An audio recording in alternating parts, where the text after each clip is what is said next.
Yo, what up, world? How y'all doing today? It is Jacques Slade, and this is the Outside the Box podcast. I am so happy to see, hear, talk to you guys. As you guys know, this is the podcast slash video slash show slash piece of awesomeness that kind of touches on everything from tech to music to sneakers to politics. We do it all here. We are a multifaceted organization. We are multifaceted individuals. Well, two of the three are multifaceted individuals. Some of us are just hype men. And one of those hype men is me. My name is Jacques Slade. But this show would not be what it is. I'm switching my microphone here, people. But this show would not be what it is without the other two individuals on the show. That is Nick Engvall and Tiffany Beers. Nick, go ahead and tell them where they can find you. Nick Engvall. Let's see. My multifaceted qualifications include way back starting the East Bay blog when I was working for Soul Collector magazine, Complex Sneakers back in maybe like 5-6 years ago. Did digital content for Finish Line. Worked for StockX for a while. I'm just all over the sneaker business, but this is the most exciting thing I've ever done because I get to learn from Tiffany. Tiffany, go ahead and introduce yourself. I'm Tiffany Beers. I have some facets, to say the least. I like facets. I've worked in the shoe industry for about 13 years. I have a plastics engineering degree. I'm a crew chief for my husband's racing team, which is just us, so there's not much of a team. And yeah, I'm doing some other fun stuff. You can find me at Tiffany Beers on Instagram or YouTube. And Pinterest, you know. We don't talk a lot about Pinterest, but it's still there. We don't talk enough about Pinterest. Yeah, that's a good point. We don't talk enough about Pinterest, and maybe next episode we'll take a deep dive into Pinterest, the sneaker world, and Pinterest. I've never explored sneakers in Pinterest, so now I'm actually officially interested. I want to see what that looks like. If someone out there knows about the world of Pinterest and sneakers, and you want to come on the show and talk about it, let us know. You can send us a tweet or a gram or a DM at Outside Pods and let us know what's going on with the Pinterest / sneaker world. We need a collab popping off. The Pinterest dunks or something like that. I don't know. I'm just throwing stuff out there. See, and this is why I have the other two on the show, because they let me ramble. So let's kick off this show with some news that actually just popped up this evening, really, from Adidas. They're going to debut a members-only creators club that offers early access to product and more. Now, as a sneaker guy, this is something that definitely excites me, but I feel like this is something that should have come a long time ago. I felt like Nike maybe tried to do it a little bit with sneakers, kind of catering to that sneakerhead audience. But this Creators Club seems like it's going to be something more that really takes that hype crowd and creates something specifically for them. And I can see this almost becoming sort of like an exclusive thing for that sort of sneakerhead crowd, and maybe getting more people interested in Adidas and Adidas sneakers.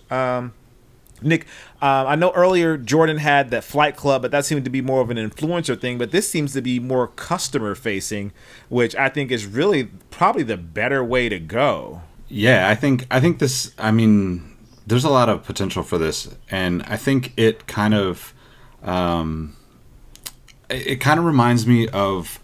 I don't know if they're still around. I think they are, but Clout, spelled Klout. Oh, yeah. Which was started, probably like 10 years ago or something. And ironically, that was started by a guy named Joe Fernandez, who was actually really into sneakers.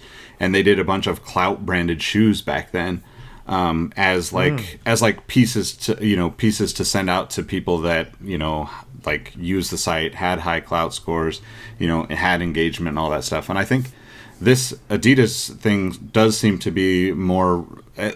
from the sounds of it, it seems more refined, right? It seems like we're going to take into account how much you spend. We're going to take into account if you go to events, how much you're, connecting with us on social, all of the different kind of things, and they're breaking it into levels, right? To kind of say like, you know, here's your entry level. You might get early access to, you know, certain products, all the way up to like the fourth, which is, they don't say what the names of the levels are, but, you know, assuming like that would get you potentially invites to things with either their athletes and entertainers, or, you know, even cooler events maybe that aren't as easily accessible. So I think it's a really cool way to kind of, you know, just get people to be involved and, you know, participate in what the brand is doing.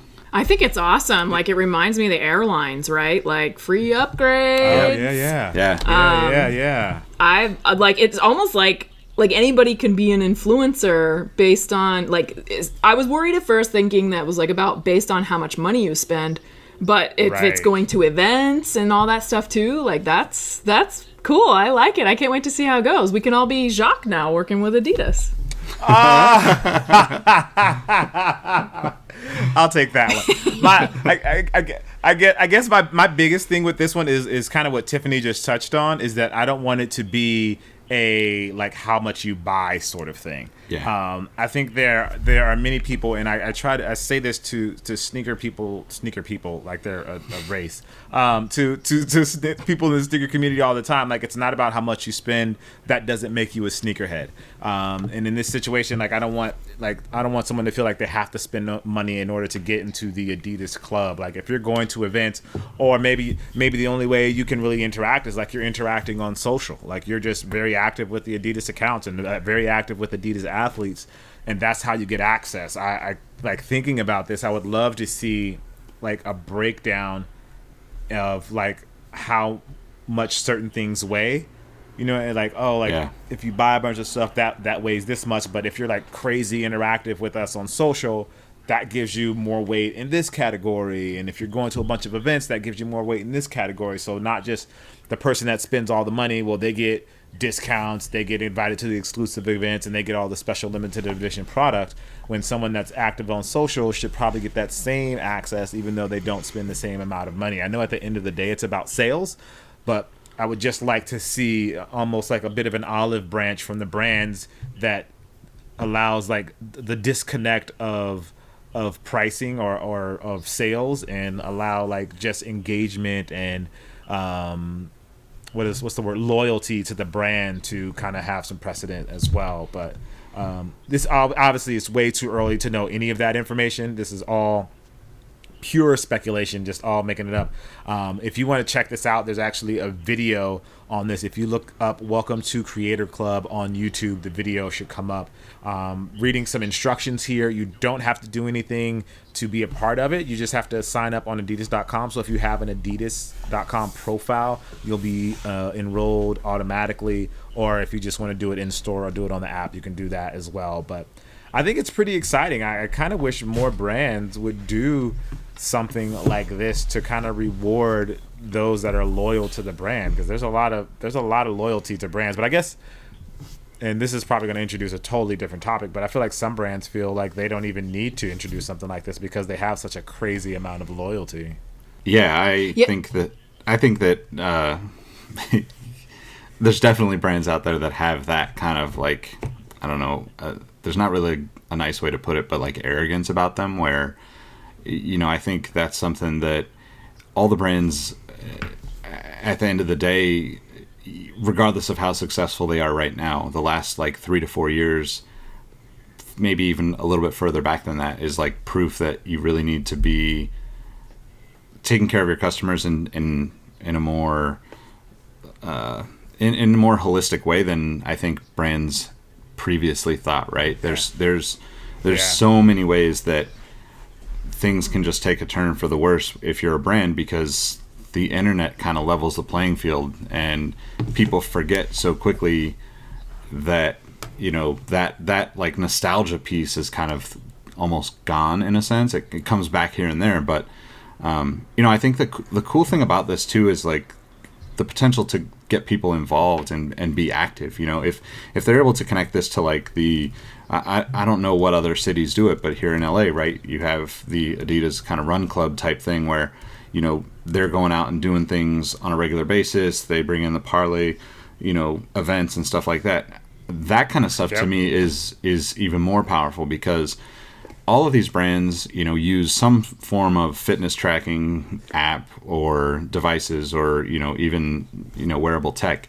And that is, I think we're getting closer and closer to the point where that becomes almost like over the top of, kind of fashion in a sense, because of the nature of people just wanting to be healthier, But yeah, I don't know. This is pretty exciting. I hope that, it's going to be really difficult for them to be transparent in like, this is how you earn points, because then it just becomes oh, I did it this way. Here's the formula. How do I get the free stuff, or how do I get early access to this product? So hopefully they're able to keep that moving in the right direction, and keep people kind of, attentive and excited to be supporting the brand. Yeah, I think it's going to be huge. We were talking about this before. Like, if you can tell the local stories, like, what about, Josie Schmozy that lives out in Kentucky? She's not around a big city, and she's got an amazing story, and she's super loyal to the brand. Like, they're going to find those people now much easier, because they'll see the loyalty, I think it's super cool. And, the dream is that they start to use, I would, as being in product, like, you start to use some of these people as your testers, Yep. like, you're going to get all shapes, all kinds, all different levels. Like, it's not necessarily the most loyal that are most important. On some level, you better take care of them, but you're going to have access to all different levels of loyalty, and you're going to see what the levels are. And that is probably more valuable than some of the, like, what you would expect. So I can't wait to see it. I bet all the brands copy. I bet they all do it, because it's gonna be huge. How could they not be huge at this point? Yeah. That's a very interesting take. I love that. But I want to see how it goes. They haven't detailed when everything is going to drop, so if you are interested, just make sure you create a profile over on Adidas.com, and as we find out information, we'll obviously let you guys know, or if Adidas contacts us about this. Sorry, make sure I can understand. If Adidas contacts us about this, we'll definitely make sure we share the information with you guys, because we feel like it's something that you guys want to know. Now, quickly transitioning, because I love making it awkward, Nick was talking about health and healthy devices and things like that. And I don't know if you know this, but your toilet paper may have a heart rate. I know that sounds weird. And I just want to say that it's not just your heart. It's just not your toilet paper, that your banana may have a heart rate as well. So there's actually levels to this. I say that in jest, but that is because there's a story going around the internet that people are putting fitness trackers on toilet paper in China, and they're coming back with a heart rate, apparently. And this is written down on a reputable site, that a roll of toilet paper did indeed show a heart rate of 81 beats per minute. There is also a concern that a coffee mug has a heart rate of 72 beats per minute, and a banana has a heart rate of 77 beats per minute. Now, this isn't just some random fitness tracker. This is the Apple Watch Series 4, and this is the Android Wear smartwatch. Now, because I'm not as smart as Tiffany, I'm going to throw this her way and hope that she could possibly provide us some explanation as to why this is happening, maybe? I can take a guess at it, but first I gotta say, I would expect the coffee mug to have a higher heart rate, just knowing what caffeine does. 100%. Seriously. Toilet paper, maybe a little less. The banana, I'm not sure. But, so I'm guessing, like, the big question was, how long did they put it on there? Like, did they take it off of their wrist and put it on in 10 seconds and take this measurement? Or, like, was it 10 minutes, Because I do think once you take the watch off, it's still reading... I think there's probably a calculation time there where it's reading in a little dead spot, because I do notice when I'm running, Okay, walking. I walk. When I'm walking fast, sometimes my heart rate will be much higher on the watch, but I've slowed down, or vice versa. Like I've sped up. I'm like sprinting, which is still walking for me, but it's like still low, and so I'm guessing it's just a misreading. But I don't actually know enough about the trackers. But I am curious. I have a water bottle here. Maybe I'll see what its heart rate is. Yeah, So looking at the article here, and we're just gonna lead on Tiffany because my ignorance here is phenomenal. But it says to detect a heartbeat, trackers beam a green light at a user's wrist. Blood absorbs green light, FYI. So when blood flows faster, it absorbs more green light. This process, known as photoplethysmography, PHOTOPLETHYSMOGRAPHY, PPG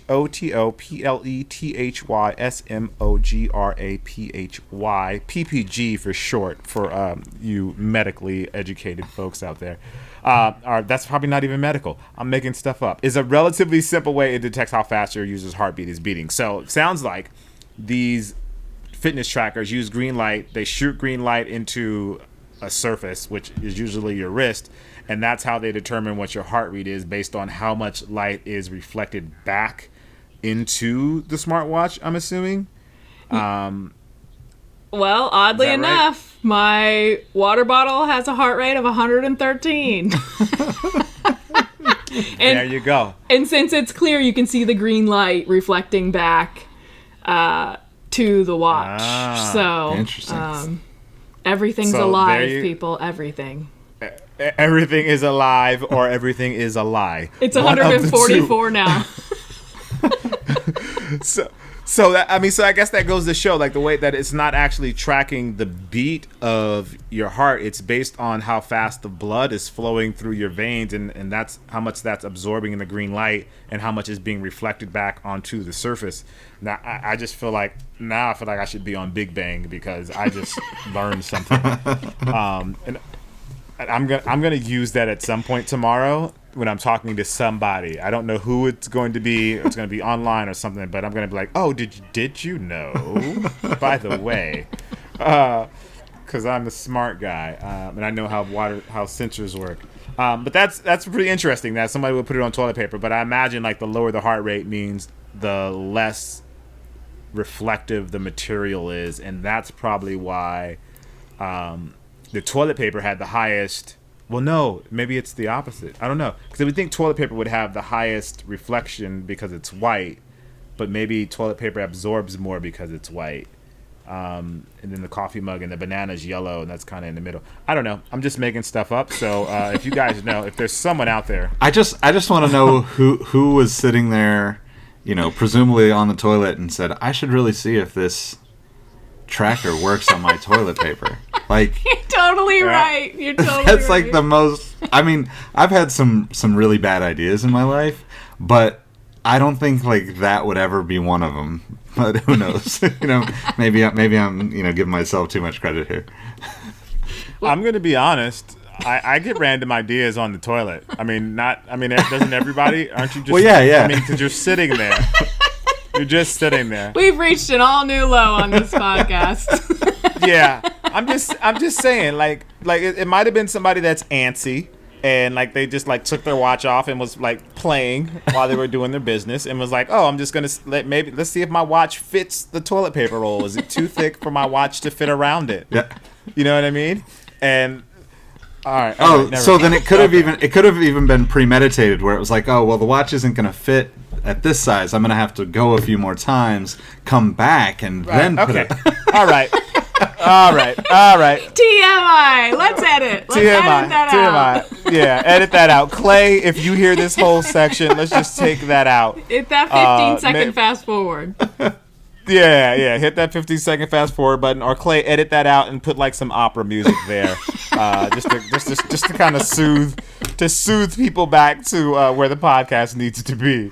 And talking about where the podcast needs to be, keeping it awkward here, this is a transition to a new topic. I figure I should say it just so everybody understands.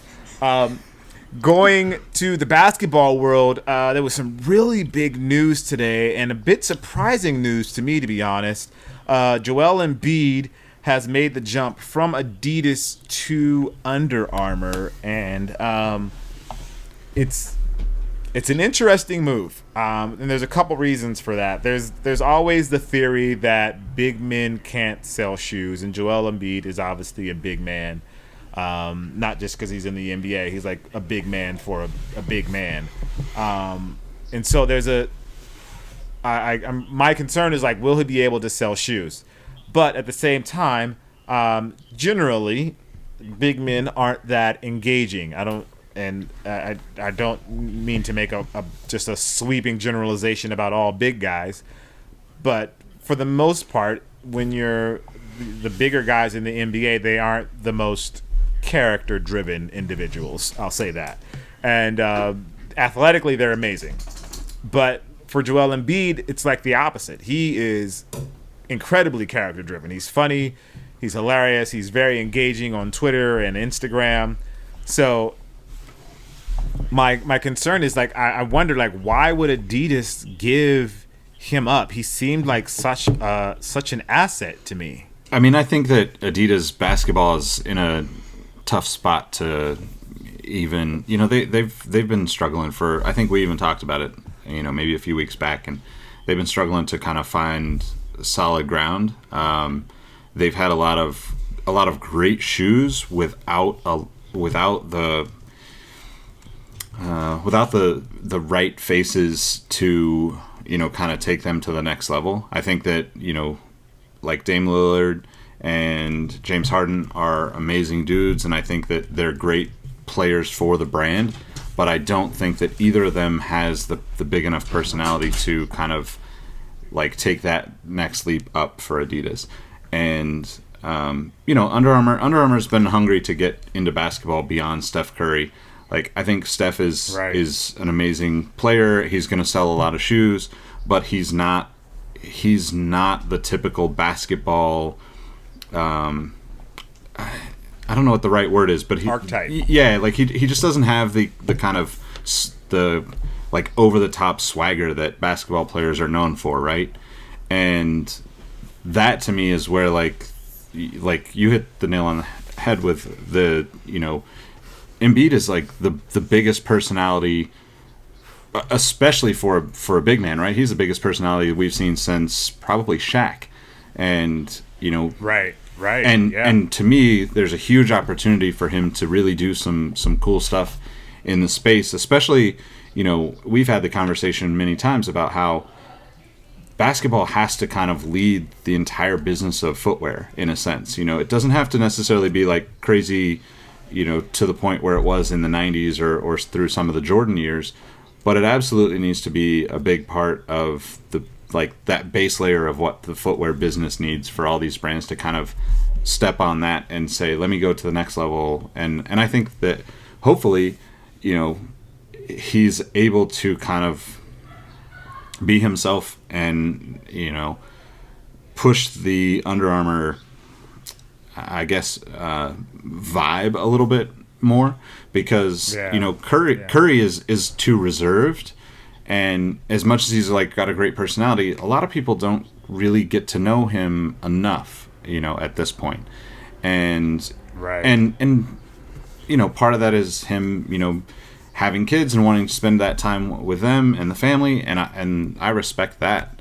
I also think that it leaves opportunity for other people like Embiid to come in and kind of like ham it up and play it up and be an entertainer on top of being a basketball player. He definitely has that ability, I think, and something that I really it feels, and this may just be marketing at work, but this feels really personal with him. I know part of the deal was like, yeah, I want an Under Armour shoe, and he'll be wearing the Hover shoe, which has their Hover tech, and quick side note, Tiffany, you reviewed the Hover Yeah. as a running version of the shoe, right? What did you think about the Hover? I thought it was great. The quality and the finish of it was really great. They say it feels like your foot's wrapped in a pillow, and I thought it was total marketing BS, but I really liked it. I haven't tried the basketball shoe, but it's actually one of the most interesting, especially at that price point, cushioning and comfort systems. Like, it's really well made. Yeah, so something I've wanted to ask you about this, and I don't know why I never have. Like, what they have the Hover, which is their cushioning, but they have that webbing around it as well.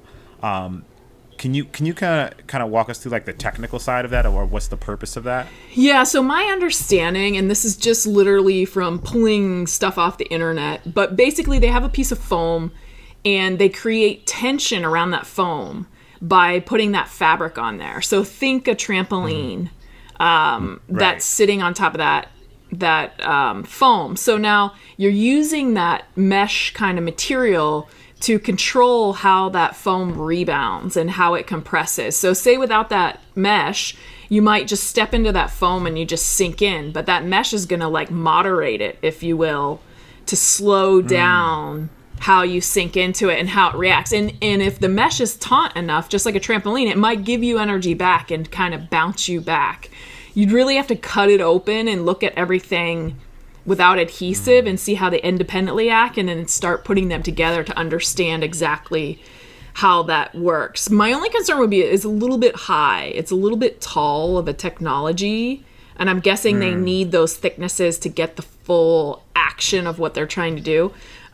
For basketball, like, that would be one of my concerns, but he's a big guy, so he might compress it quite a bit so it doesn't feel quite as tall. Yeah, I mean, because I've run in the Hover a couple of times, and I do really like them. I do enjoy it. But I always, I have what I think is my understanding of it. Like, the energy web is to kind of. I thought it was more of a way to control the foam.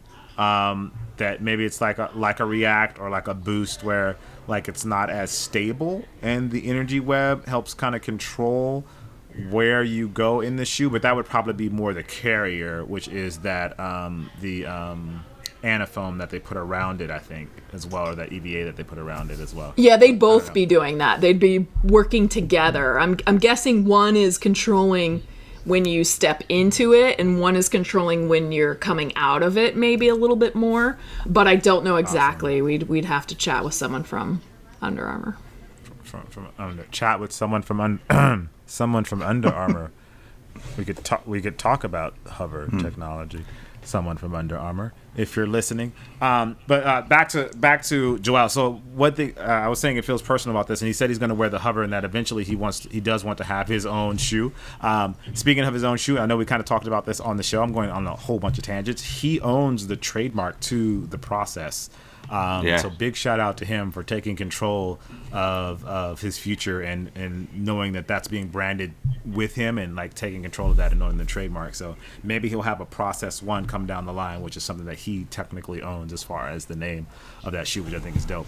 But part of this is, I saying, it feels personal, which I've been trying to get out for the last 10 minutes, is that he is going to use this as an opportunity to do basketball camps in Philly, as well as in his home country of Cameroon, which I think is really dope, like to have that sort of perspective on it, where it's like, yeah, I'm going to do this, but more it's about me giving back and inspiring the next generation. For those that don't know Joel's story, he fell in love with basketball through a basketball camp that he was invited to, and he feels like that he wants to impart that same sort of inspiration on the next Joel Embiid or the next kid. So I just think that's really amazing that he was able to do that, and to shape his deal kind of around that personal mission of making others better, as opposed to just being like, hey, just pay me and I'll come over to Under Armour. Although I'm sure they paid him to come to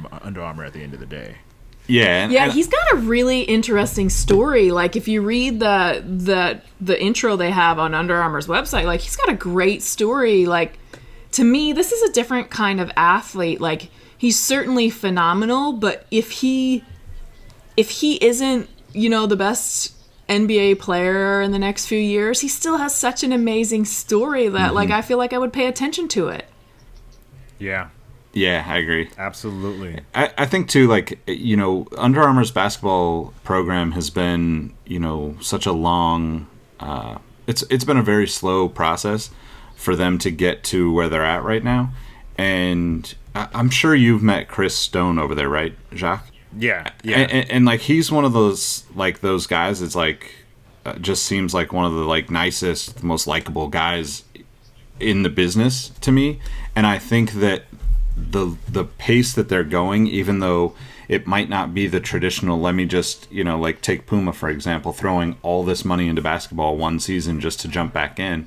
You know, Under Armour does a lot of stuff in basketball, but they're doing the right things and they're taking their time to do the right things, which I think, you know, speaks to that whole like kind of making it personal, making the whole experience for these athletes, you know, bigger than basketball, right. You know, and that's in their words, right? Bigger than basketball. But like that to me just means that you're going to have a much longer, you know, at least a potential for a much longer relationship between the brand and the athlete. I think that's the way to go. I think for every brand athlete, it should feel this personal. These deals should feel like they mean this much to everyone that's involved, and like this personal story that Joel's told, and that he's going to be able to tell even more through the brand is, I think it's the kind of story that marketing people like would die for, and I'm just happy that he's going to be able to expand on it. I really hope to see something grow from it.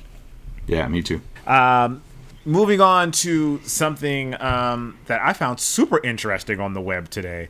Nike React Mid Runner. So Nike has been doing some really interesting things with React. We know we have the Element 85, which I believe that was last week we talked about it, or maybe 2 episodes ago, an episode or 2 ago. If you guys go check those out, we talked about the React Element 55, the React Element 87. They also have the Epic React, and they also had the Hyperdunk 2017, in which they used React. And now we're going to see it's in Jordan stuff. It's going to be in lifestyle product from Jordan. But there's a new team over at Nike, and I don't even know if it's new or if this is something that I just didn't know about. There's a team called ISPA that works at Nike that does these really different sort of designs on Nike shoes, and then this new Nike React Runner looks like it's taking that avant-garde or outside the box sort of styling full throttle, and I'm not sure if I like it or if I don't like it. I just find it interesting, if that's okay. That thing is funky. That's a good word. That's a good word for it. Funky. There's a lot going on with these straps, and clearly they're just reusing the 87 tooling. I mean, you know, they're just getting their money out of that tooling, which is fine. I hope they fix the upper issues. Like, it's interesting. It's a different look. It looks a little bit chaotic, you know. It looks a little crazy, but so did the Element 87 and the 55 looked like it, but it's super interesting, especially I just did a review of the KD Big Kids shoe, and it's an all React midsole. And it doesn't have... Oh, really? Yeah, it doesn't have the rubber cup sole around it like the KD 11. So the KD 11 men's shoe has React foam with a full-length Zoom airbag on top. The kids shoe just has the React foam, no airbag, and no like rubber cup sole. So... this, to me, reminds me of that a little bit, because this is also a mid-top, but that's a knit upper. Is this say if it's a knit upper on this shoe? It doesn't really say. The pixelness or the pixelated swoosh makes me think it looks knit to me, which now that would be very interesting. A mid-top knit with laces and React underfoot. That's... Yeah, it's really I'm like you, Jacques. I don't know if the ISPA or whatever is a you know a thing that's been around for a while, but it reminds me of, you know, it's kind of like a cross between ACG and Nike Lab, and it reminds me of it reminds me of the I think think it was a Nike Lab Gator or something like that, where it was like the one wrap around. It was like a shroud, and it just wrapped all the way around. And then also like the Commuter from a couple of years ago that was like the clasps. And that. It's very similar to that in that it's like a big, not a big, but like a mid top where it's a little bit bulkier, but like taking, the React cushioning and tooling and throwing on the bottom of it. So I don't know. I like funky stuff like this, so I'll be happy to test them out, but like test them out, see what it feels like. But they're definitely one of those shoes that I just don't see them being hugely popular, but I could be wrong. Yeah, so it says that the ISPA stands for improvise, scavenge, protect, and adapt. Adapt? Exactly. I don't think so. Like, nothing adapts like the hyper adapt. Like, come on, people. This passive adaptive is BS. Like, don't use the word adapt unless you're really adapting. Okay. Yes, you're really adapting. Yeah. I love it. So it looks like this, looking at this, it says that it's a TPE, a synthetic TPE upper. What is it? Do you know what TPE is, Tiffany? Yeah, it's a polymer, but that doesn't mean, like, what I don't know is if that is knit woven or just a single layer material. TPE upper, that doesn't make any sense at all, because it looks like there's overlays on it. Yeah, it looks like there's like some ribbons or something, and then like if you look, I'm gonna. It looks like the blue or the sections on the side looks like they're laid across. I don't know. It's interesting. It's an interesting looking shoe, and I kind of feel like it's like what you said, now a mix between ACG and Nike Lab, Nick. Like, I feel like they're going with these like urban commuter, very futuristic sort of styles. I kind of feel like that's where the root of the 87 is, like this ACG-ish off-white. Yeah. Like, it's like this mix of like ACG and off-white and Nike Lab and like this urban vibe and like all those things, and trying to combine all of those things together to create the look that we see here. It's definitely an interesting shoe. I don't know when it's going to release. For those of you that are interested in it, it doesn't say anything. From what I understand, it could possibly be holiday or early in 2019, but again, that's just rumors, and we're just throwing that out there. I don't know. I can't confirm that any of that is accurate, but it's an interesting look. They have it in that blue. They have it in white also, and then they also, they obviously have it on top of the React 87 outsole or midsole. Tiffany, one last question for you about this shoe. What does that piece in the back on the heel do? I'm still caught up on this TPE. So TPE is a thermoplastic elastomer, and I was like, man, I've heard that recently, and I think the Boost pellets are TPE also, which thermoplastic elastomer means it's a plastic with basically elastomeric principles after it's heated, so it's a plastic that stretches in simplest terms, so it can cover a lot of materials. But yeah, Boost is referred to as a TPE. Okay, sorry, material on the back. The heel, right at the heel on the React, like Element 87, Epic React, they have that plastic piece that goes across the heel. Yeah, that's like a very, very short heel counter, if you will, external, to give some stability. I think it's probably a TPU material, and I think it's giving a little bit of stability between the upper and the tooling. If you notice, that midsole has quite a ledge on it, so there's like a shelf there until you get to the upper, and I'm guessing that they had to put this in there to give it a little bit more stability in the heel. And there's also, these designs are very interesting. The Epic React I can't remember if it has a heel counter in it.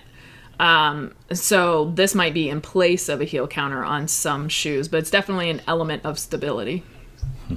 Yeah, the Epic React has a heel counter. It's not a very that's right, thick heel counter, but there is one there. But it's interesting. It's an interesting shoe. So if you guys haven't had a chance to look at it, it's the React lifestyle shoe. They're calling it the React ISPA. I'm not sure if that's the actual name of the shoe, or that's something that everyone's just kind of making up because they don't have a name for it. It's just the mid-top React. Just search mid-top React silhouette, and I think it'll come up. I'm sorry. Hypebeast is actually calling it the React Runner Mid WRISPA. I don't know what WR stands for in this situation, but again, who am I? Anyway, all right, moving on. A cool story about Adidas, that the CEO of Adidas is talking a little trash to these. I don't know if I should say this, but these high-end companies that are stealing from the athletic brands. I guess that's the best way to say it. And basically, he says that these brands, they're not a threat to the athletic giants, and I kind of feel like he's right. One, I say for two perspectives, and you guys can hop in and tell me if I'm completely off here. One is price point, because they're obviously charging, these luxury brands are charging these crazy prices for their sneakers. And two is from a performance standpoint, these luxury brands aren't creating performance styles in any way, shape, or form. Yeah, I think that they're not pushing forward technology in any way, right? Everything that you get from, a Balenciaga or whatever is very, I don't want to disrespect what they do, because obviously it takes a lot to build the shoes that they're creating, but it's almost like all of the kind of styles, the cues, and the technology are just borrowed from somebody else, right? Where, you think of Adidas or Nike, Under Armour, all of these athletic brands, whether it's 3D printing or, woven uppers, all the different things, power lacing, those kind of things. Obviously, that's the stuff that's going to drive the business forward, right? So I don't know. I don't see it as a threat. Yeah, he's right. I mean, the market's so small for it. In fashion, they take every piece of fashion there is. Sometimes it's hats, sometimes it's mostly, clothes, but every element of fashion, sometimes it's belts, sometimes it's the fact that there's no clothes, and they just make these really outlandish things to inspire and change the fashion. So I think the fact that they, sneakers were, why not jump on that bandwagon? Everybody else is. But when you look at the function of it, I think the thing I like about it is okay, they finally might have a piece of fashion that's comfortable. Because a lot of the heels and things like that, they're super tall, they're super pointed, it's all about shapes, and they're not known for comfort, a Balenciaga high heel is not exactly comfortable, although some women would say it is.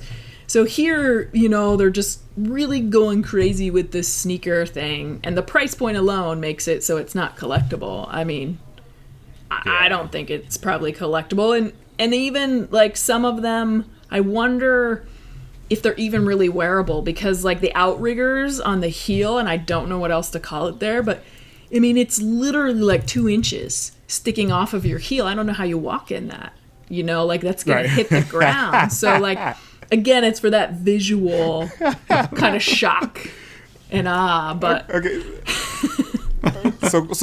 Question for you, Tiffany, as a designer though, can these, and I'm playing a little bit of devil's advocate here, can these luxury brands push the aesthetic further than an athletic brand normally would on themselves, and can the athletic brands pull from that, or are you just no, they're just, or is it just they're just copying basically?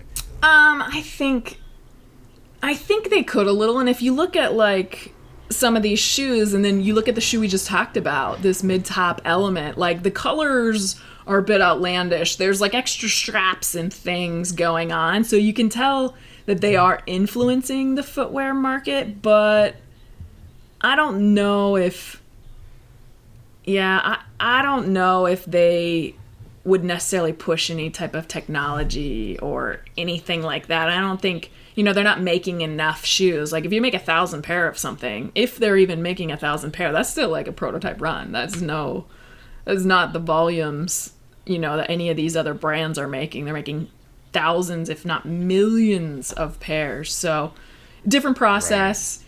Right. Did I answer your question? I can't remember your question. Oh, I love it. I love when Tiffany goes on a tangent. I started a new job. My brain is mush. Like, this is chaos. No, it was perfect. You answered the question perfectly. I think we all agree.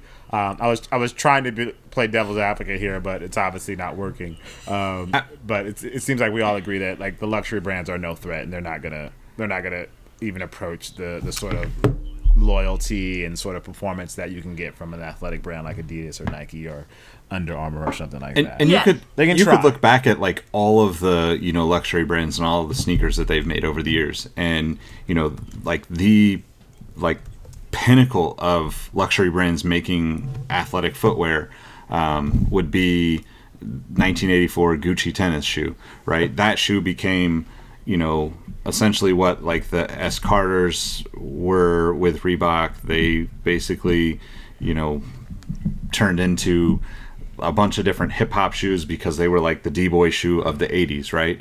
If you were the man on the block, you were buying those Gucci tennis shoes, but there was no technology to them whatsoever. Like, they're a beautiful shoe. They're ridiculously high-end leather.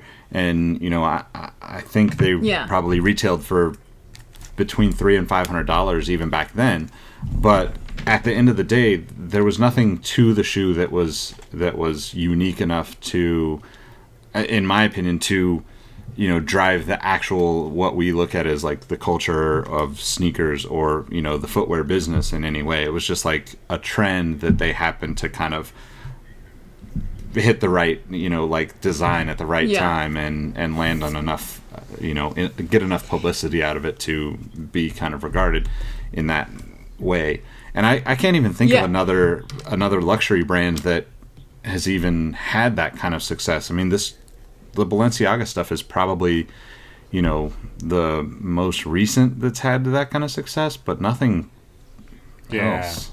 If you look at their classics too from all these fashion brands, like the outlandish stuff never becomes a classic. The classic is always mute, black, really simple, and just beautiful, right? So it's not like that's what they're targeting with these. So like it's like a Chanel jacket versus a Dior or not Dior but Balenciaga heel. Again, it's just super simple classic silhouettes, and they're clearly not going with it, but like I think it's interesting. Oh, you're learning how to make sneakers more. Like, cool. Let's see where you go next. Yeah, it'd be amazing for them to create the next performance shoe that you see on the basketball court. That'd be amazing. Oh, that'd be so cool. But I doubt it's going to happen though. Like I don't know. I feel like there's such an investment to do something like that, and I don't know if that's not something. I feel like that's not something they're willing to invest in. But anyway, man, that's just my thoughts. You guys let us know what you think. Can the luxury brands create something that you think will rival what we see in the athletic market from Adidas, Nike, or Under Armour, or something like that? And I often kind of wonder, like, would these Balenciaga like dad shoes, would they even be as popular as they are now if there wasn't the internet? I feel like the internet made them popular more than they would be if this was just back in the day when you had to kind of search for sneakers. I don't know if these would still be as popular as they are now, but maybe that's just me. I don't know. Let us know. Send us a comment at Outside Pods on Instagram and on Twitter. And this is a bit of a sad moment I'm going to take here, because we are maybe 5 episodes into telling you guys that we will provide you with relationship advice, and none of you, not one single tweet has come to us asking for relationship advice, and I am starting to find it insulting. So, you know what? And this is going to be the last time we offer it. So, if you want to get your life together, if you want to fix your relationship, this is the podcast you come to for answers. And right now, I'm flabbergasted, to be honest. I'm flabbergasted, and I'm hurt It's hurtful of you guys not to talk to us about your relationships and let us all in your business. But if that's the life you want to live, then that's the life you choose to live. You go ahead and live that life. Anyway, sorry to go on that tangent, guys, but I had to say it. It was on my mind and it was bothering me and I was hurt about it. But getting back to the show, this is the Outside the Box podcast. I am Jacques Slade. We want to thank you guys for listening. We always appreciate it. But as you know, this show could not go on without the other two individuals on the show. You guys are probably already tired of me talking. And with that being said, you can find me at Cousteau on Instagram, Twitter, and all over the internet. But more importantly, check for Nick Engvall. You can find me at Nick Engvall on all platforms, NickEngvall.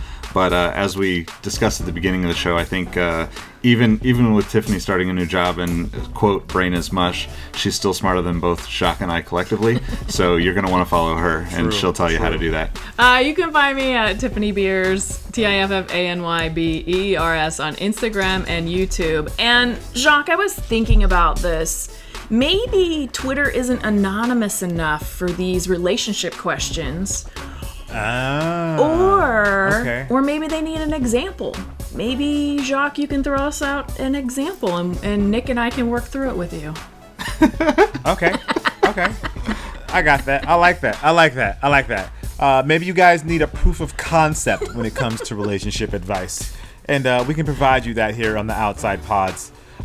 Which you can hit us on Twitter and Instagram. Remember, Twitter and Instagram. Just hit us. Or, you know what? We even have an email, but I don't know it off the top of my head, so I'm not going to tell you until next week. And with that being said, thank you guys for listening. Again, hit us on Outside Pods. Anything, your response to the show, feedback, you love it, you hate it, you think we should stop, or you think we should record 100 episodes because you love it so much, which is really the responses that we're looking for. We need you to pad our egos. Well, I need you to pad my ego probably more than those guys. As always, we appreciate you. Thank you for listening /watching, and we'll see or talk to you guys soon. Peace.